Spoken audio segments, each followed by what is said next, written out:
March of 2025. Would you all please? Oh, it's got me to work. We'll do the flag salute.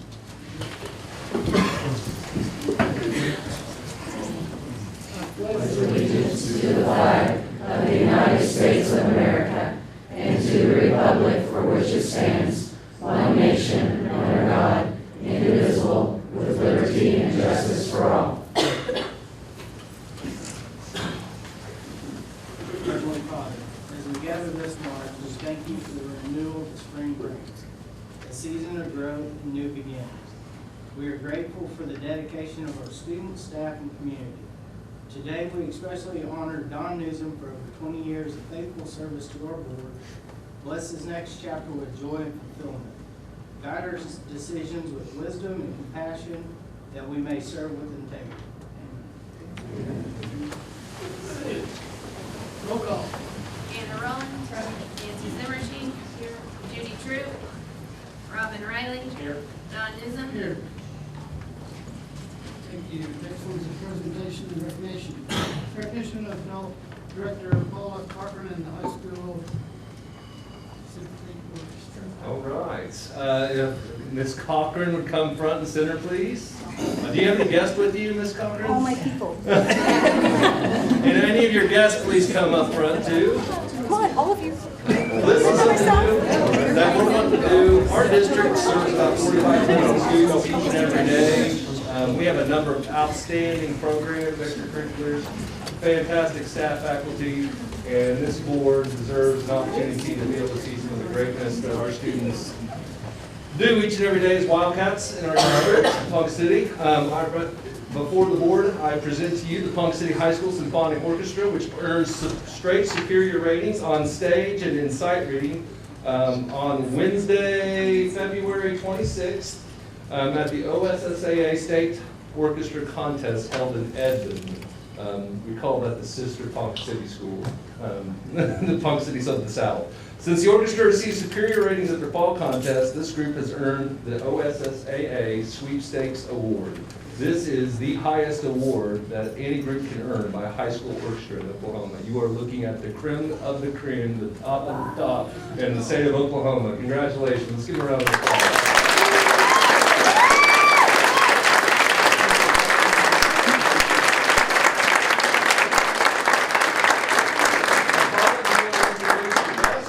Share a few words, but we wanted to make sure that you guys were recognized. We want to thank you for students for your hard work and dedication to your trade.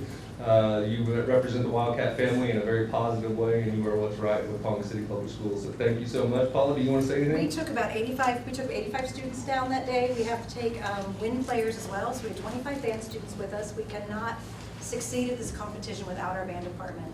So special thanks to my assistants, Mrs. Katie Hauge, Ms. Cassidy Broom, and our band department, Mr. Trent Davis, Mr. Connor Pratt, and Mr. Jason Salazar.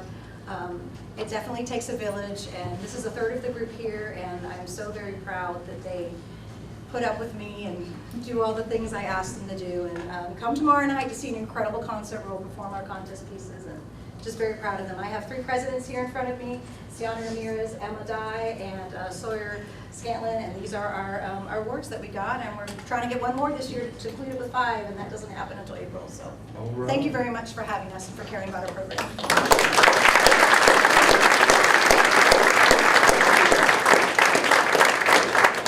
And you guys are welcome to stay for the entire meeting if you like.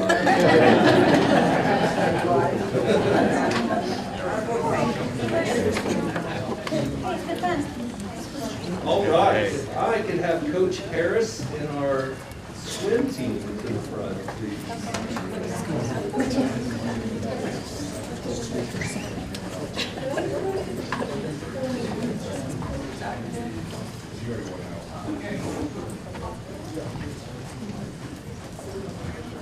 Well, if it pleases the board and the community, I'd like to welcome and introduce our Ponca City High School swim team, led by Coach Harris and Coach Taylor.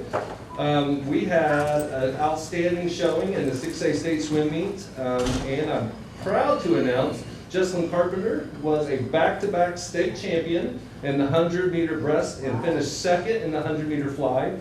This was the third time for Ponca City to win that award 3 years in a row in that same competition. So Maddie Shear won that award in the 100-meter breaststroke in 2023, Jeslyn in 24 and 25. Maddie Shear placed second in the 50 freestyle and fourth in the 100 free.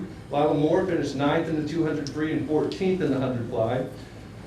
Oh, we had a great group in the 400 relay, finishing fourth in, or 200-meter relay and seventh in the 400. McConnie Coleman placed 13th in the 100-meter breaststroke.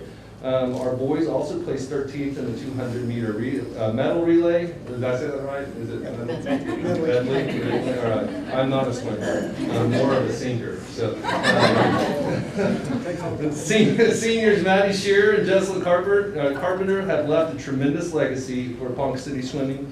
Jeslyn is a 5-time state champion, 2-time East Regional champion, 4-time all-conference swimmer, holds 5 team records, is a USA swimming sectional and futures finalist, and holds a 3.6 GPA at Fohide. And Jeslyn will represent Ponca City at the highest level as she's committed to swim for a Division I program at South Dakota State University in the fall.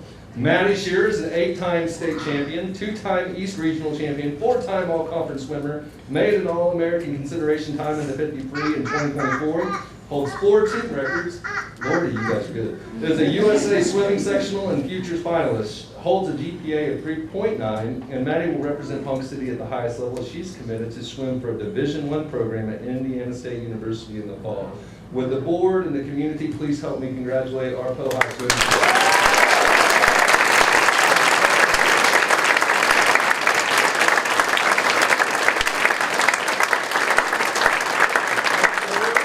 Would you guys like to share a few words? I am blessed to work with these kids every day. They make my job easy. I'm honored to be their coach, and I'm proud of what they do. They work very hard in and out of the pool. And we've had very successful years for the last 2 years, and it obviously couldn't be done without these kids. So super proud of them. Yeah. Well, we certainly appreciate you, Coach, and the kids. Thanks so much for creating that Ponca City Wildcat legacy. The Wildcat family is extremely proud of you. Thank you so much.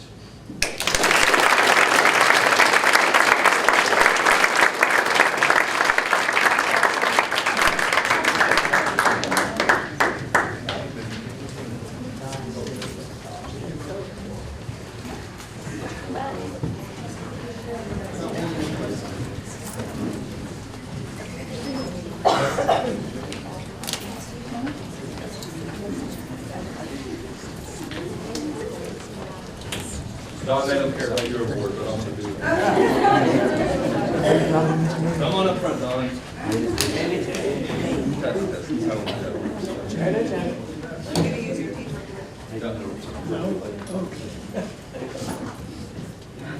All right, Jason Levitt touched on it earlier, but this is Don Newsom's last regularly scheduled board meeting. Don Newsom started in 1999 with Ponca City Public Schools. Oh, is it on?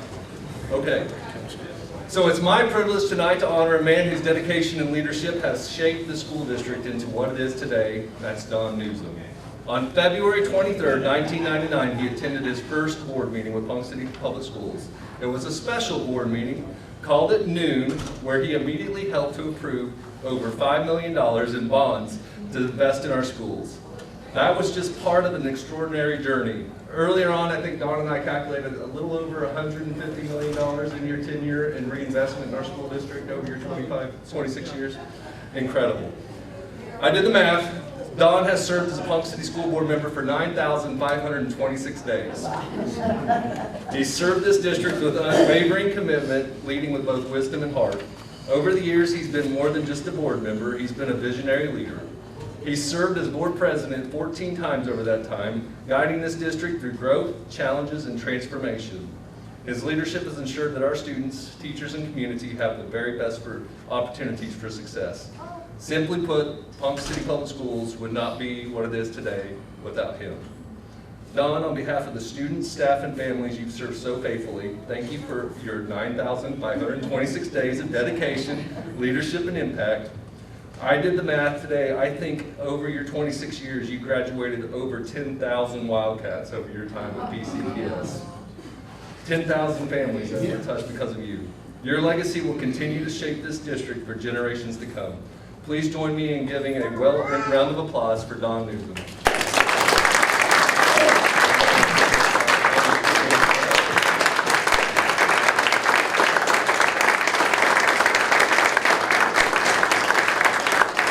Don's not done with us. He has one more board meeting. It's a special board meeting, believe it or not, to sell bonds. He started selling bonds, and now he's going to end selling bonds. But we got you a plaque, Don, and it says, your guidance and direction as a board member has strengthened the bond between the community and the school, and then a little gavel that you can pretend like you're board president.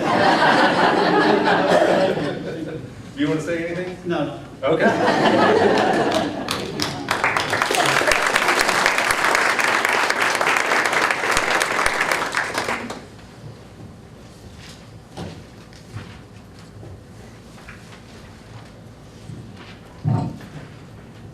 Next item will be presentation of the Employee of the Month and Friends of Education Award. Certified Employee of the Month, Lisa Myers. Garfield and Roosevelt over there. Come on, please.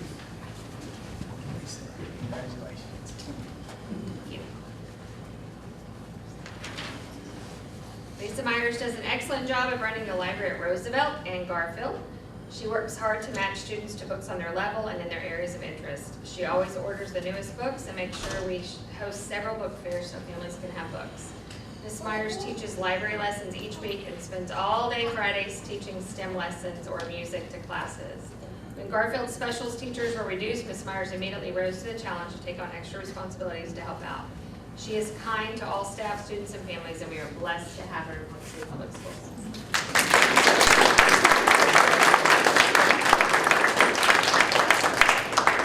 Thank you.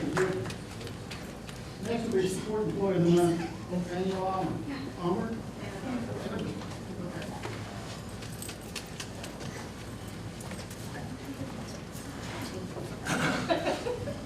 I'm off the rest of the night. Sorry. Okay. Manny Amador is being recognized as the Support Employee of the Month for March. For an extended period of time, Manny has been coming to work at West in child nutrition to do his job duties in the morning. He leaves mid-morning to help in the C&P warehouse and helps deliver the food carts to the elementary schools. Then he picks up the carts to be returned back to West and finishes his job duties there at West. He does all this without complaining. Manny is a great worker, and West Middle School appreciates everything he does on a daily basis to ensure the C&P process runs smoothly. Manny is a valuable asset to the West Middle School family and the PCPS Child Nutrition Program. Congratulations.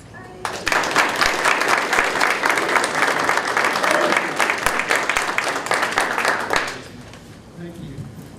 Next will be Friends of Education, Greenville Baptist Church.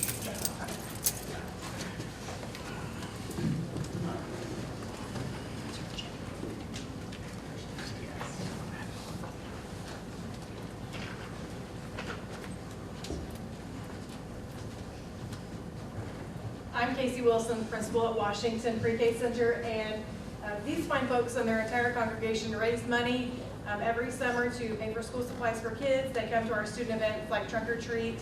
They provide treats and lunches for our staff all throughout the school year. And one of the most heartwarming things that they do for our students is every Christmas they buy every student a new pair of shoes in our school. And it's just touching to see those kids, some who've never had a brand new pair of shoes of their own. But really their entire church just makes a wonderful impact on our entire school community. And so they truly embody what it means to be a friend of education. We are thankful. Thank you.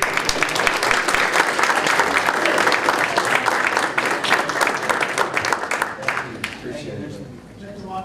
Go out. Okay, fair enough. Thank you.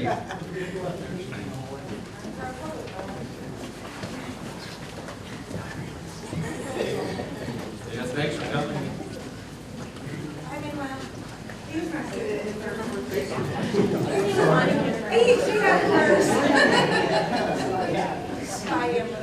My bad. See you on the 26th. Great. We have somebody that wants to speak. Yes, I want to speak. Oh, come on. Nothing bad. I guess I'm not supposed to comment during the meeting. Good evening, Zach. My name is Zach Murray, President of the Ponca City Association of Classroom Teachers.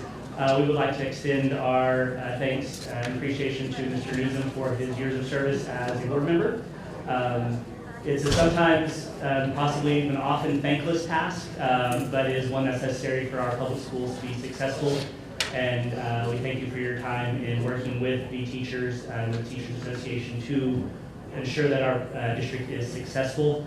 I may not have always agreed with how you voted on things in board meetings, but I know that it's not out of any malicious intent towards the teachers, but it is truly for the best for our students and our district. And again, thank you for your years of service. Thank you. Appreciate that. Thank you so much. Next item will be presentation from Jenkins and Kemper on our annual audit report. Somebody coming in? We're doing a conference call. Yeah.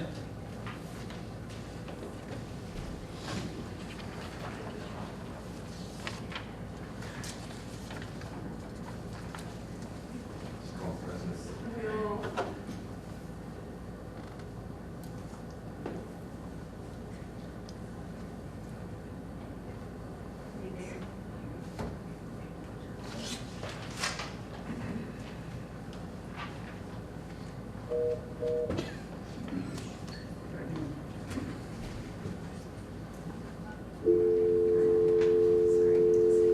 It's got a good speaker. I said, well done, on the speaker. That's good. Too loud. Can you hear? Hi, this is Mr. Jenkins. Hi. Hi. Yeah. Okay, this is Erica Johnson with Ponca City Public Schools. Okay, y'all guys ready for the audit presentation? Yes. Yes. Is the audit in front of you? Yes. All right. First of all, I'm going to ask you if anybody had any questions regarding our procedures that we do during the audit, or any of the financial statements or the notes in the audit. Does anybody have any questions about any of that? You guys? Is there anything different this year compared to Yeah. last year? Is there anything different from last year? That was a good point. No, not actually. I will let you know that the financial statements in this audit report are identical to the financial statements that you guys approved last summer on your estimate of needs. So there hasn't been any argument between your auditor and your administration as far as how the numbers are reflected. That's free and clear. So I'm probably not going to spend any time going over the financials since they're kind of old news now. I will let you know that if we're discussing about last year, we'll go to page 45. Page 45 here is the disposition of the prior year scheduled findings. And if you did have any audit findings last year, we'd go over those with you today and let you know what the update is on those. And as you can see on page 45 here, it's pretty self-explanatory.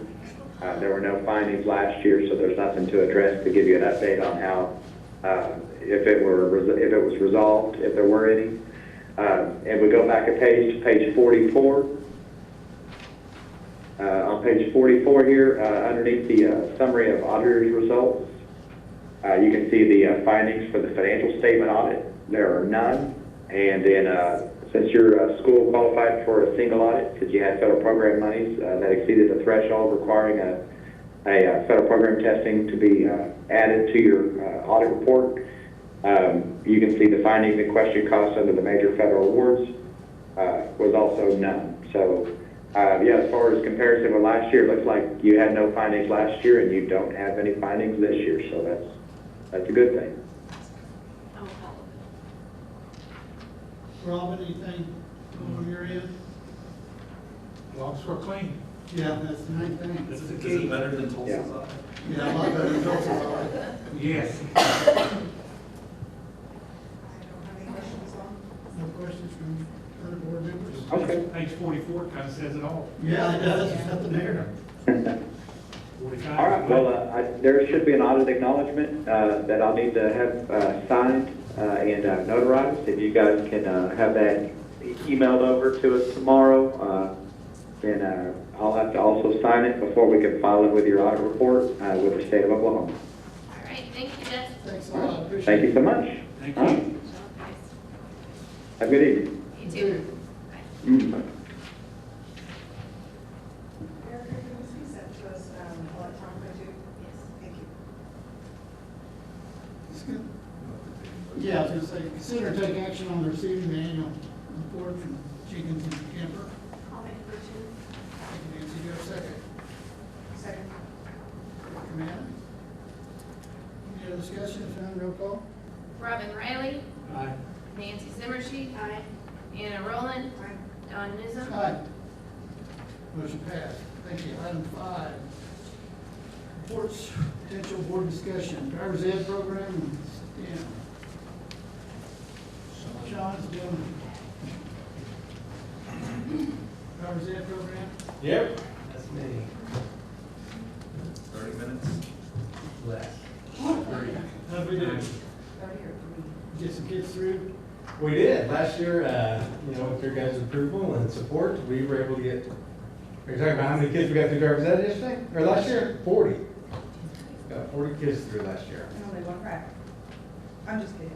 That's I'm not kidding, but. Why we do it? We're gonna talk about that.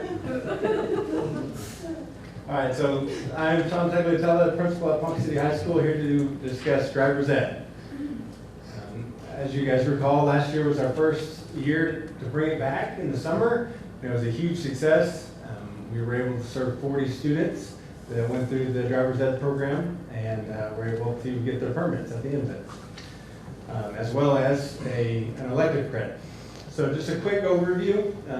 First steps, we got to hire 2 teachers. We do have 2 on staff that are interested again, but we wanted to go ahead and put that out there just in case they weren't. April 9th, week of April 9th, sorry, that is when our application will open. Again, students must be 15 years old by the time the program starts. The goal right now is May 26th. And the next event in the timeline, the applicants are chosen on April 15th. Again, just like last year, that's going to be a first come, first serve basis. As soon as the application opens, we'll take the first however many, and I'll get into that here in a moment. Oh, you were gonna tell them that? Yeah, 40 last year. I mean, no, how many applicants did you have? Oh, we had 40 within the first, I think it was 2 or 3 minutes, 5 minutes, somewhere. It was a lot. We had over 100.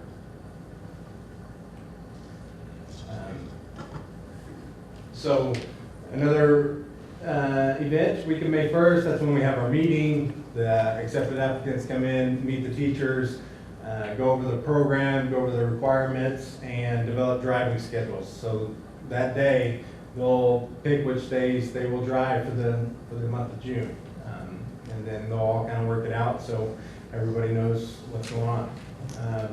Then the instructional time begins May 26th. And then following that is the driving time. And then classes will end June 30th. It's got to be wrapped up by the end of June. Some other information.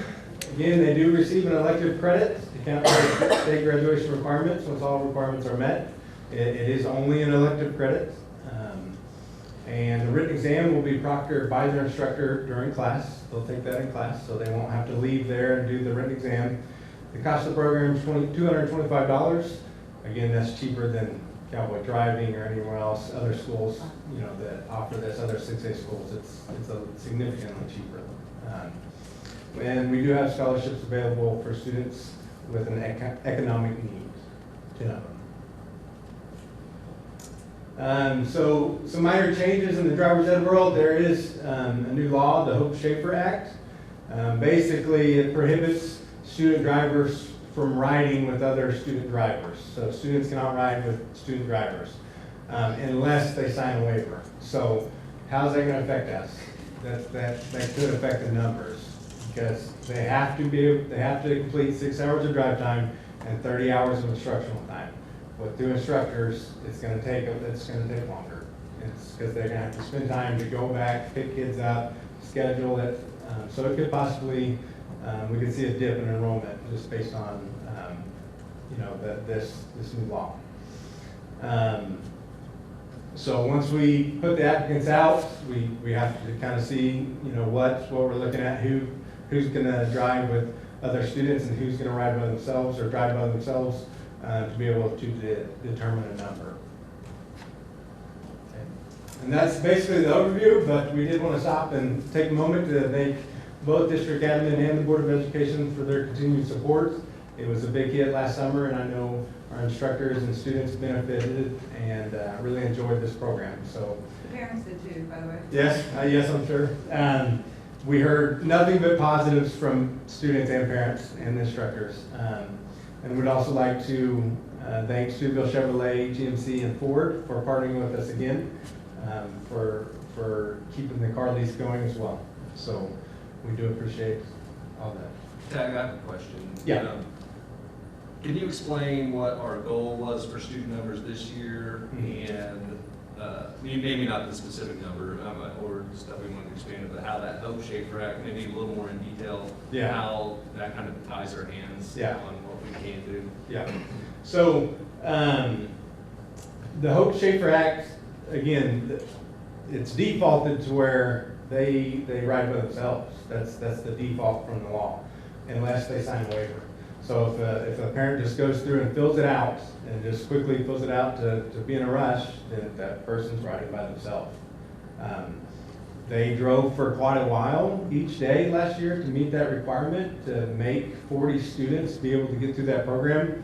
That's going to cut it down. You know, it's not a safe deal to put students in a position to drive that long by themselves with just them and the instructor.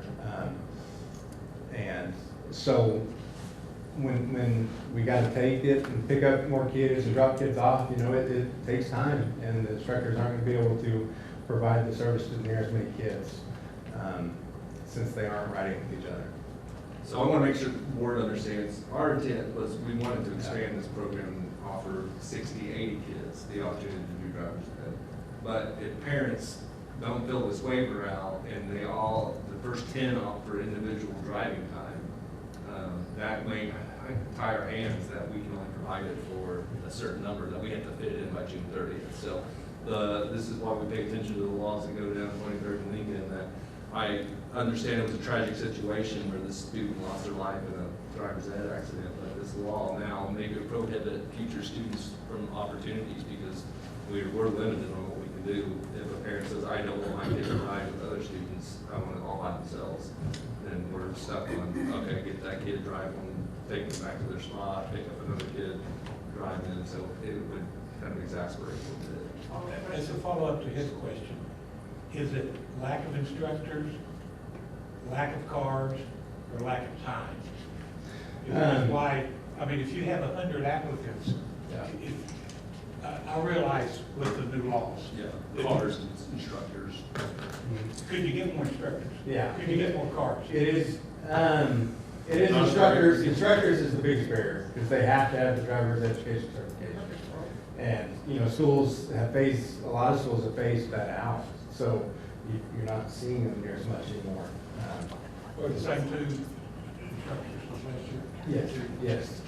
But That's not what we're yeah, as far as we know, unless there's some others. But Chad's got a question, I have two. Yeah, I have a question, Sean. What is that, as far as like, since it makes it where they can't be in a car with other students, that puts them with the teacher alone. Is there Correct. any type of, anything that we need to mitigate for that? Would there be like a certain amount of time that they would only be, you know? yeah, I understand. Yeah, we are. I'm meeting with them again next week to go over some more in detail things. So, you know, as soon as we get that all figured out, we can run it up to Adam and you guys and My other get question your is, thoughts. are there drive cams in the cars inside facing on the drivers at all? Not currently, no. Okay. Not currently, no. Thank you. So first come, first served, is that what you're doing? Why Yeah. can't you have over, we're gonna pick the first 40 that has the signed waivers? That's a great question. Great question. That's a good That's question. actually against the law. That's Yeah, spelled out in the law, Really? that schools cannot. I didn't see the Well, list. Yeah. it makes it to where it denies. Yeah, you people cannot deny access. someone's access because they signed that, or chose to go by themselves, you cannot deny them access. So we're gonna have to slowly look at each application carefully to make certain that that these kids, Well, that we can accommodate. We don't want to sign up 40 and then say, Yeah. shoot, we can only get 25 done because we don't have the time, so. We're mapping out how many, let's say the first 20, that we have contingencies based off of. What kind of time frame have you put on the applicants to sign the waiver? They give the option to. sign Yeah, the they'll waiver. sign it in, they'll sign it in the application, so with the Power School e-collect forms, there will be a form, and there's specific wording that we gotta put in there based on what the law says. So they'll sign it right after, it'll take them to a separate form, and they'll either say, yes, We'll know right off the bat. Yeah. After they apply, in the first 5 minutes. Yep. Yeah, no, we would really wanted to expand the increase, and we can if we get the number of people that don't want to have individual drive time. So if they pick individual drive time, we'll set them evaluate that as a board. So if you could get more teachers certified, I assume Randy can come up with a card. At a cost. They can drive your Denali. I mean, I think it's pretty nice that Cedarville donates these cars for $1 a year. They're not going to do another one. Well, no, but it seems strange that we've got such a big applicant pool, but we limit on how many can do it. I mean, So that's just. 5 minutes, in the first 5 minutes, Yeah. if you don't reply, you don't get it. Some of that is also the new, so this is a new course. So when it comes to summer accreditation, there's time limits. You have to have it done by June 30th, by the end of June. So some of that is kind of what limits us as well in the time frame. So I get what you're saying. Just some ideas to maybe think as we're looking into this in the future, is there any way that we can spread this out through the semesters at all to do instead of? I'm just wondering. Yeah, I mean, the two we have right now both teach 4 subjects. Yeah, I just wondered if like weekend, evening, I didn't. Do you know think what- that could be embedded into the high school master schedule during the semester? I would think that would be ordered. That would be- That would be tough, Yeah, that would be hard. Or plus we're giving. especially right now. I mean, it's tough. Yeah, just some ideas. Thank you for all your work, Sean. Thanks. All right, thank you all. Thanks.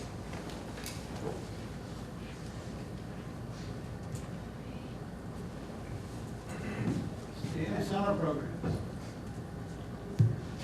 Man, you guys' school district does a lot of good stuff. Yeah. Hi, Alicia. Hi everyone, I woke up with a fantastic case of laryngitis this morning, so bear with me, Mr. Tidley told me I have to come sub in for me if it gets too bad. So, Is it contagious? Am I going to catch it? if they cough, we can be. You're going to cough into that microphone, I'm going to be talking in that. Whatever you about kids, you gotta have a great immune system, yeah. So, STEM camps and summer clinics. So this is kind of what we're looking at. We're looking about 6 weeks, June 2nd to July 25th. We're taking the week of July 4th off. So we're grouping them by 5th and 6th, 7th and 8th, 9th through 12th. 30 students per week.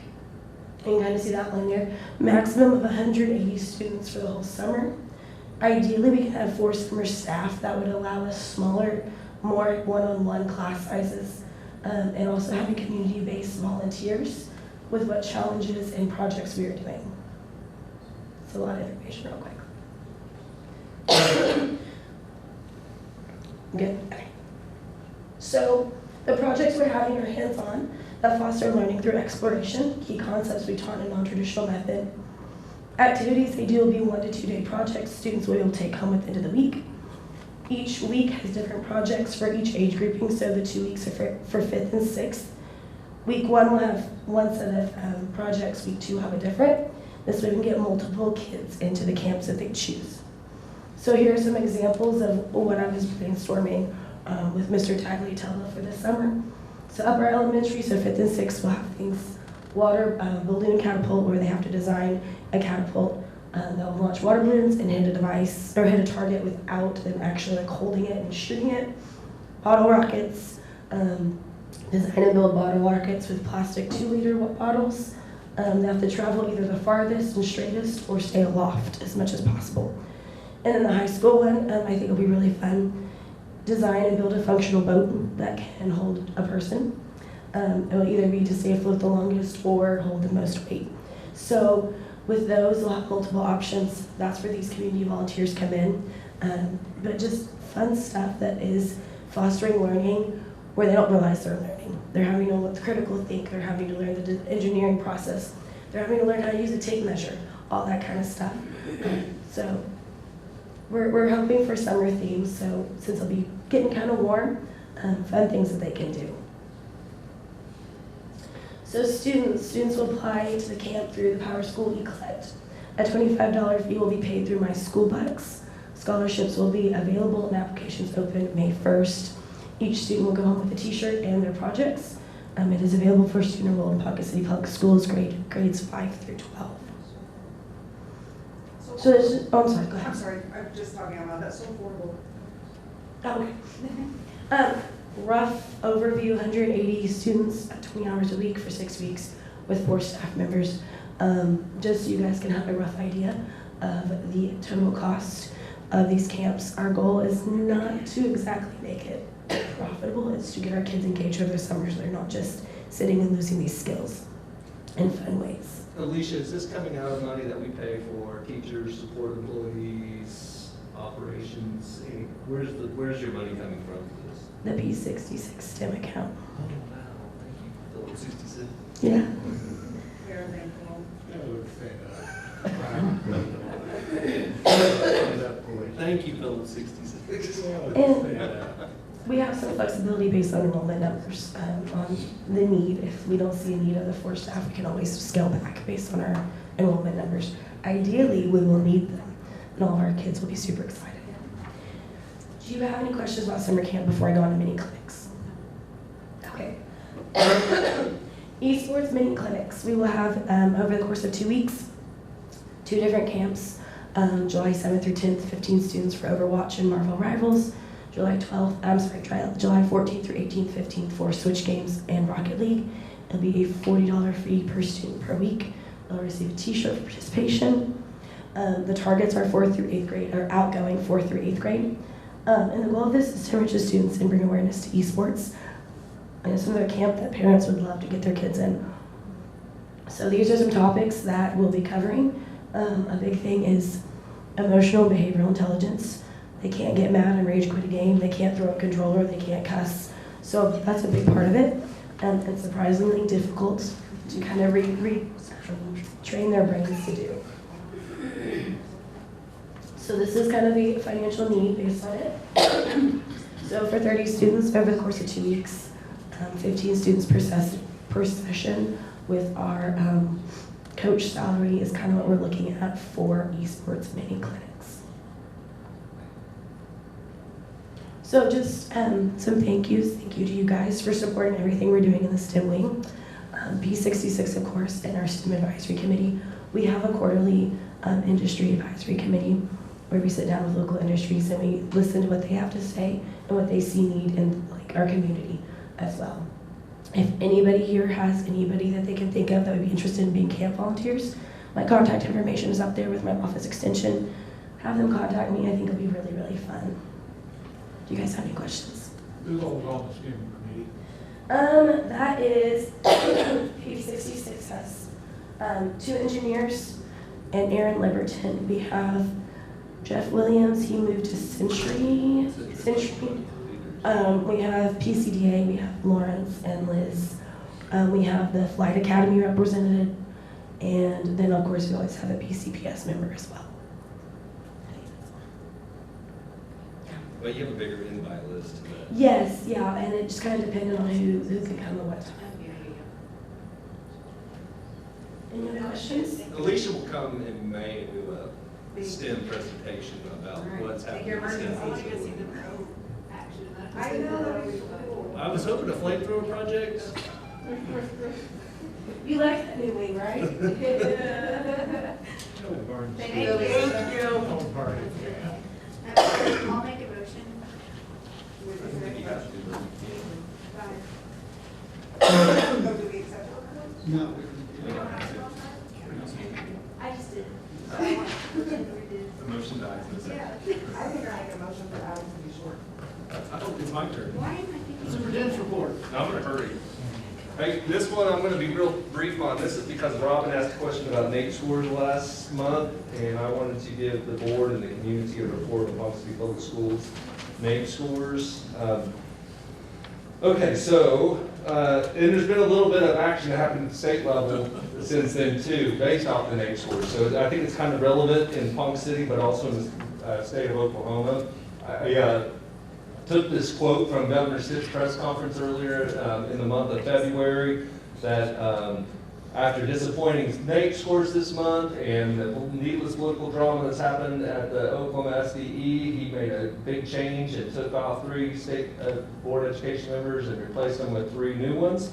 If you attended or if you watched or read after that first board meeting, it had some fireworks, and there's actually been a few laws proposed as a result of that. One of being how board members from the State Board of Ed can propose and add agenda items to the board. The rest is all in the state superintendent's hands, so I think you'll see some interesting things shake on that. But NAEP, what is it?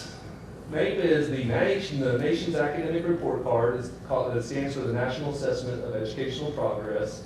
And what it's used for is it's used by policymakers in DC and in Oklahoma, it's 23rd and Lincoln, for ways to adhere and improve education. So you always hear Oklahoma's 49th in education. Oklahoma's 49th in education. This is why they're saying we're 49th in education. It's based off of the NAEP. So they do this, I'll get into it here in just a little bit.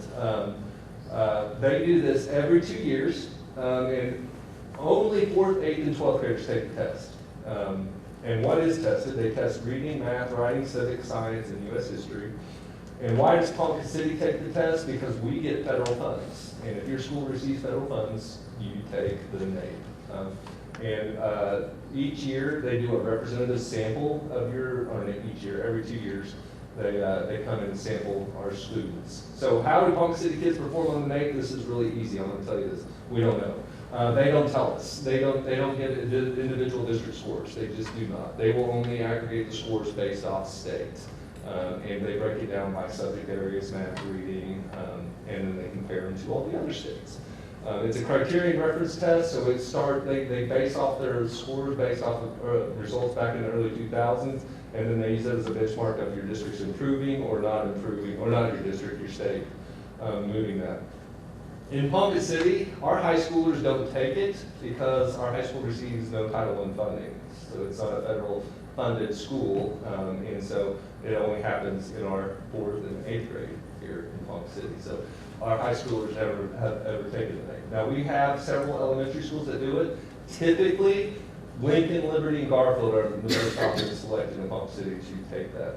Again, we have no control over that, no influence. I do remember, I know I've told you guys this in committee meetings last week, I do remember a time when I was a principal, I don't know if I was assistant principal or principal at West, and I remember Dr. Pennington saying Woodlands was selected to take the NAEP this year, so he was encouraged that maybe the district scores, but they never share district scores, but he did share that. So I know other elementaries have taken it, but historically, barbecue sticks over testing, and those are the 3 sites that are typically determined. Now, the NAEP doesn't get administered by Ponca City Public Schools. They actually send in staff, and they send in their own computers, and they take a group of kids out and have them take a 4th grade test in one of those subject areas, or an 8th grade test in one of those subject areas. And they come in, they notify the principal sets them up in a room, they take the assessment, and then they leave and run off into the sunset. So as you can imagine, it's kind of a weird deal. But why is the NAEP a big deal?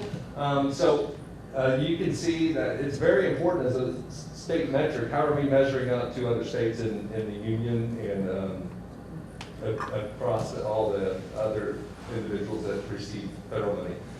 You can see here on 4th grade reading, Oklahoma scored 207, so there were 38 states that scored higher, 11 that had no difference, and then 2 that scored lower than Oklahoma on the 4th grade NAEP in reading. So not a very proud place to be here. The governor's goal is to be top 10, and we've got a long ways to go in reading. When you look at 4th grade math, you can see there's 3 states that scored lower than us in 4th grade math, and that we've got a lot of work to do.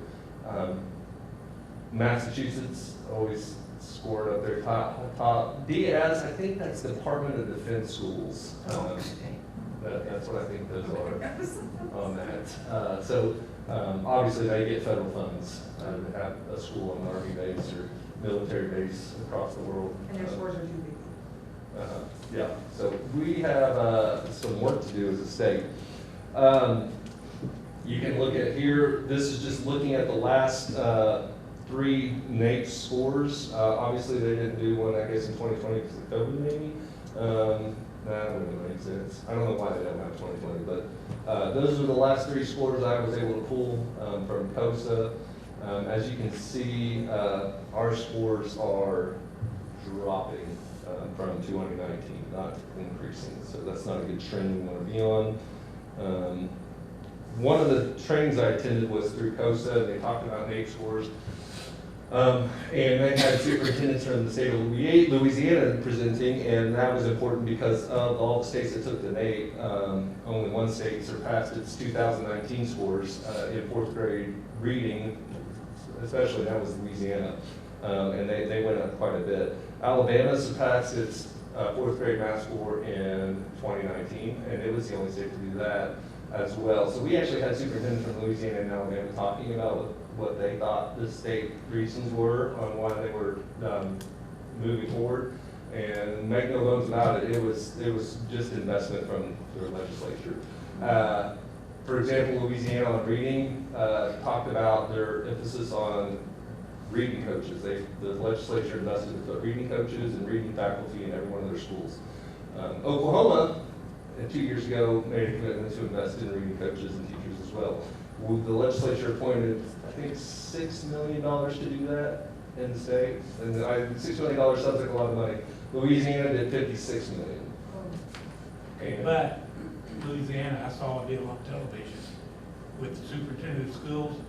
He said it was phonics and flashcards that made probably the biggest difference in both math and reading. I can get $56 million of them, and I can do it. For 50 million. But it really starts at your statewide or state level leadership in education that has to be really united on what are we going to do to improve our math and reading scores across the board. I listed a few bills here that these are some bills that I think could actually help. The Math and Achievement Proficiency Act, this would be similar to what we did with reading, but it's going to cost because it's putting math instruction and PD and math teachers and emphasis on that, and everything with the cost associated with this year of the low funding year, or we're going to have to make some cuts at the state level. I think it's dead on arrival. Probably the same with Pew's Sandbox Innovation Grant bills. I've talked about these ones. This is Senator Pew, chair of the Senate Education Committee, where he's challenged school districts, boards, administrators to come up with just innovative ideas. If you have a crazy idea like Alicia presenting on the STEM building, if we said we want to get someone certified in a boat making school up in Maine to come back and teach boat making skills for kids in the summer, we could apply for a grant to get that paid for and provide that. Or if we wanted to say, could you give us some relief from these legislative requirements? The Hope Schaefer Act, for example, and we think we could get 100 kids through driver's ed with the license by the end of the summer. So those bills have some opportunity. I'm excited about those because anytime you can think outside the box on that, I think is great for education. Oklahoma Teacher Empowerment Program, this was the stipends for teachers. Erica's been digging in with this, and we've learned some, like Owasso and a few other schools have thought creatively outside the box to how to get stipends to teachers to increase their pay and retain teachers and help keep talented teachers in your building. So those are just a few things I thought of just off the top of my head on the statewide level. Local next steps.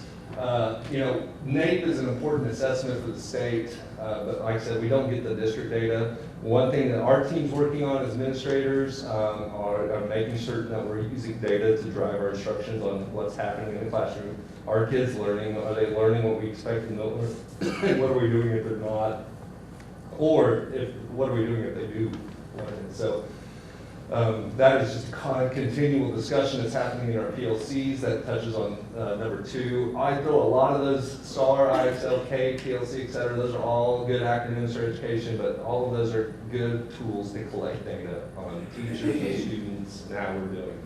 The other thing on data reviews, this goes to number 3, if we're not getting good feedback and coaching, that's from my level to my administrative team, to our building principals, to our department heads and teachers and support employees, if we're not getting good feedback, if we just keep saying you're doing a good job, or that just doesn't work. We have to get good quality feedback and really on target, and that comes through just individual discussions, coaching, or just annual appraisals with our teams. And my number 4 is kind of me on my soapbox. I don't find any instructional leadership occurring in the NCE. I have not talked to our state superintendent. I don't know what direction we're going in academically. I've only worked for one state superintendent in my time in Oklahoma. And I don't know what the vision for the state for students is. So all I can do is focus on what Ponca City Public Schools, what you as the local board deem is necessary and important, that we try to continue our own academic growth. So I would like to see our NAEP scores improve, because I know our dedicated professionals in the classroom and in our buildings are giving it their all to make sure that our kids are performing at a higher level. It's just really concerning to know that we're not seeing those results translate well on a state level when you compare it to our neighbors to the north or south on that. So we are going to focus on our academic growth and move on with that. Any questions from Nate? Question. If President Trump gets his way abolishing the Department of Education, is NAEP going away? I don't think it can. I think it will, as long as there's federal funding. Well, you're beginning on the soapbox. I don't know of any government funding that doesn't come with strings attached. And if they give federal funding, they're going to want to know, are we getting an ROI, return on investment? But if there's such an importance put on it, why do they not pass it down at the district or the school level? The scores? Yes. I don't know that question. Yeah. Statewide, okay, so we're 49th, big deal. Yeah, and and on the Hell, Ponca City may be in the top 10. Yeah. Or it may not be. We don't know. We are definitely in the top 10. I feel that. But yeah, I don't know that. That's a good question. And I don't know what would happen. I asked our team on what would happen if the Department of Education gets abolished or shuttered. And what I've been told through our federal programs is each of those things that we do with the federal government existed before the Department of Education. They were just under different branches, whether Title VI Native American Education would have fallen under the Department of Interior. So what it will probably do is probably bolster our need for an administrator, because right now we have a half-time federal programs coordinator, but if they're going to work with a dozen federal agencies instead of one federal agency, that's going to be kind of cumbersome on the local level moving forward. So we'll have to figure that out as a district moving forward. But man, you guys got to get me talking about politics. Let's go. Looking ahead, let's go to fun stuff. Notable events. Open house ribbon cuttings. We set the Wally Smith Tennis Center ribbon cutting on March 26th at 4 p.m. That will be the week after spring break. That is a Wednesday. Weather permitting, I hope it's nice. Shelly at the chamber told me she's calling in good weather, so I expect that to happen. We haven't set the indoor facility athletic field because Jason Levitt won't finish that dang project. I'm trying to get him to go, but I don't know what they're doing over there. I say that's a jest. It's gonna be an awesome facility when it's finished, but it was scheduled to be done May 1st. Hopefully we'll still beat that. They better beat it. They will beat it. Teacher of the Year banquet is Thursday, March 27th, 6 p.m. I hope our board can attend. If you want to, we have 3 finalists: Lori Layton, the East Librarian. We also have Irene Sanchez, the kindergarten teacher at Lincoln, and then we have Joe Klein teaching math at High. All 3 wonderful teachers, excellent. We get to celebrate the 3 finalists in each of our building site teachers of the year. So I hope to see you. It'll be 6 p.m. at the Commons. Jason's going to have a new sidewalk that goes from the Commons to the concert hall, so we appreciate this board's support in getting that done and approved. And our ADA access will also be much better and not have to run over cobbled sidewalks to get there, so that's great. And then Don's last special board meeting, March 25th. So if you didn't have a chance to say goodbye to Don Newsom, this is the best time to do it, because he's going to be banned from this building after March 25th. Persona non grata, we'll just get them on there. And notable events continued. We have our Board of Education election of April 1st, and we have set, our administrative team has blocked out Friday, April 4th from 8 a.m. to noon to do kind of onboarding orientation for the new board member. I think right now we've got it down to about 170 slides, no lie. We do a lot in this school district, and it's going to be intense, but I think it's important for anyone coming in, when you lose 26 years of experience on the board, to kind of get your, well, Robin's going to attend, and then Judy said she wants to attend, which is not a violation of the Open Records Act, or Open Meeting Act, because the new member has not been sworn in yet, so we already have our quota. But we can have all slides, we just have to make a meeting. So, I'll send you the slides. Yeah. Yep. And then we start testing, as soon as April 1 rolls around, we'll get into the testing window. So I'm kind of a geek for it, and I know it's a pain in the rear, and it's got a lot of issues, but I do think it's an opportunity for our teachers and students to showcase some of the stuff that they've learned throughout the year. And I just know with all the work that we're doing that we're going to grow and continue to grow and improve. And I'm really proud to be a part of this district and team. And I know our team's really working their tails off to make sure that our kids have the best opportunities to perform at their highest level. So, and that doesn't happen without your guys' support. So, any questions for me? That's the end of mine.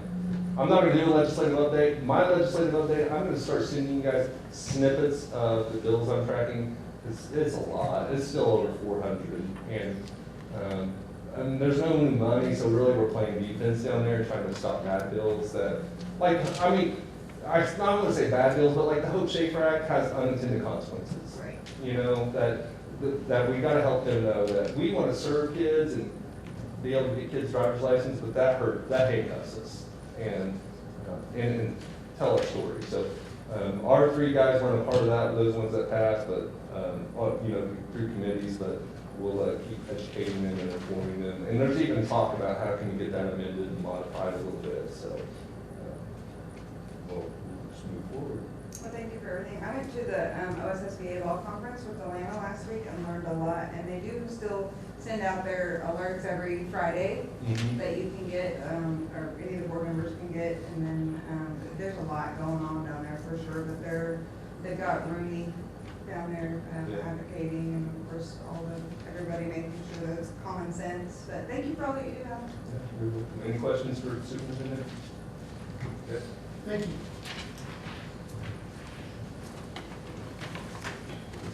Next item is consent agenda. Motion required for the approval of the consent agenda as printed or as amended. Board members may or however call for a second vote, meaning all items listed on the consent agenda. First one, the minutes of February 10th, 2025 regular meeting, contracts agreements under 10,000. Make a motion to approve the consent agenda as printed. Do you have a second? I'll second Second, Nancy. Any other discussion? None, roll call. Robin Riley. Aye. Don Newsom. Aye. Nancy Zimmershed. Anna Roland. Aye. Motion passed, thank you. Next item will be action items, and consider and take action on the following district's financial reports. Yeah. Good, meeting. Kind of. Robin? Oh, I think that meeting's still happening. It's a long one, huh? It was good, it was all. I make a motion to consider and take action on A through N on item 8. Thank you. Second. Second. Thank you, Robert. Any other discussion? If none, roll call. Nancy Zimmershed. Aye. Anna Roland. Aye. Don Newsom. Aye. Robin Riley. Aye. Motion passed, thank you. Next item will be consider and take action on the following contract agreements. A is quote from High Speed for Computers for the Ohio Business Lab. And B is quote from Global Catapult Learning LLC for professional development. And C is the easement to grant the city of Ponca City full rights to the storm sewer pipe at the baseball complex. D is agreements with the EF High School exchange year for 3 foreign exchange students to attend the Ponca City High School for the 25-26 school year. And E is renewal of the agreement with Mind Education for HR software. F is proposal from Orange Solutions, Security Solutions for security upgrades at the Ponca City High School. G is the ratification of an agreement with Stephen H. McDonald and Associates in connection with any issues of the general obligation bonds by the district. H is quotes from Toucan Production, corporate for rewiring and installation of additional lighting in the high school auditorium. And I is quote from Terfera for laptops and desktop computers for teachers and administration at the Ponca City High School. And agreement with the Hyman Enterprises LLC, DBA Hyman Lawn Care for mowing services. And K is agreement with Ultimate Pest Management for mowing services. That's it. I would like a separate vote on a couple items. Okay, which two? F and K, and I'd like an explanation of C. F and K and what? An explanation of C. That's one that we did not discuss. Okay. Do I have a motion to approve the other items? I make a motion to approve Yeah, A, Robin did. B. Oh, you already made it. Okay, so I'll second. All right, let's vote on those items.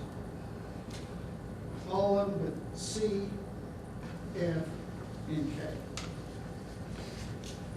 Good. Robin Riley, Aye. Anna Roland, Aye. Don Newsom, Aye. Nancy Zimmershed, Motion passed on those items. Bring up C, easement to grant the city of Ponca City full rights to the storm sewer pipe at baseball complex. My question has to do with if that sewer pipe gets full, clogged up, broken, or whatever, do we have to tear the bleachers up Yeah. to get to it? Depends on it. Huh? If they can't repair it, otherwise you'd have to. Did the original one under, Yeah. the original one ran underneath? This is the original one. Nothing's touched or changed about it. Yeah. So it did run down the street, like most sewers do? No. This It one- runs from 5th to 7th. It goes right underneath our baseball stadium. It goes underneath the student parking lot. And So we'd have to tear up the student parking lot, we'd have to tear up the baseball field. good Lord, I hope it's not that bad, but yeah. In theory, yeah. How old is that pipe? I don't know. Old? With the new technologies that they're doing now, there's. I would things that they can imagine, do. Robin, I'm sure. How long's that baseball field in there? Was it there when you was there when you were there? 70, 80 years at least. Yeah. I will say that is a newer line that runs out of there because the old line, we had to grout fill it due to the potential of it caving in. So it's a newer line. It runs under our athletic, or our weight training facility as well. So it's a major line. It's a downhill slope from baseball to 7th Street. Did we talk to them about movement? Yeah, you can't move it. It's good. It's deep. Remember, so it runs north. So Jason, will we have to replace West it City. while we're still in charge, or will there be? We have to tear up the weight room facility? No, there's actually a manhole underneath the flooring in the weight room. So there's several manholes along the way on that line. So we're in pretty good shape. I have no reason to believe that we're going to be in trouble with it. Because the way they do some of them nowadays, they go in there, they sleeve it. Put a smaller one inside. Well, so much Kind of they- blow it up. They blow it up and cut it, it comes, Encapsulates it. yeah, from inside out. Dawn, I have a question. Yes. So just this motion is to grant them the full rights to the storm sewer pipe. So before they did not have it, and now they will. I want to I don't understand. know, that's what That's a good question. It is a good question. They don't have it on file, so, That must be the reason, because I figured they probably did. So this is just an administrative, we need to just get everything cleaned up to make sure that it's all on paper right? Like they've been Yes. servicing it this whole time and doing what they Right. need to. We just need to make sure that the paperwork's right on our side. And we want our partners at the city, Of course. we want to have them have the ability to come on our property and Of course. help out there. Yeah. Yeah. You know, this The is, school all looks good. Yeah. You don't think it was on file? I don't think it was. That's the only thing, I don't know why they wouldn't, I mean, didn't have it, I mean, there's. Did they ask for this? Yeah, this came up in the process of building. I discussed this at property in March of '24. And then we got the paperwork 3 weeks ago from the city of Ponca City, to get this finally approved. It probably came about while we were doing the baseball renovations and Yes. such, because that was about the time we were doing the ribbon cutting and Right. everything about this time last year. So, So when we do this. yeah. Okay, any other questions on that one, or can we talk about the other one? Yeah, we can go to F. Robin? I think we've talked a lot about it. I just personally, well, we can vote on that, and we can vote on K. K, my problem with K is they're mowing less for 15 to 17% increase, and I was promised a phone call to those people, and I've never heard back on that one. No. There was a phone call. As you can see right there in the contracts, there's the Edwin Fair property has been included on that. That's approximately 2 acres, and the mowing area is probably 1.25 acres. And so we felt like that was a fair deal under that same price. So what was 1.25? The Edwin Fair property. It's a 2 acre tract. And that one wasn't on the contract last year, is what you're saying? It was not, and in negotiating with Ultimate Pest, huh? It's been mowing. Our maintenance team, our grounds. They can't continue? Well, it's good, we can do a lot of other things, not having That sweet last year. that property. Because I asked them to see if they could put that Edmund Fair facility in there on that property, Robin, if it was possible. Make a motion to vote on C, F, and K. The second.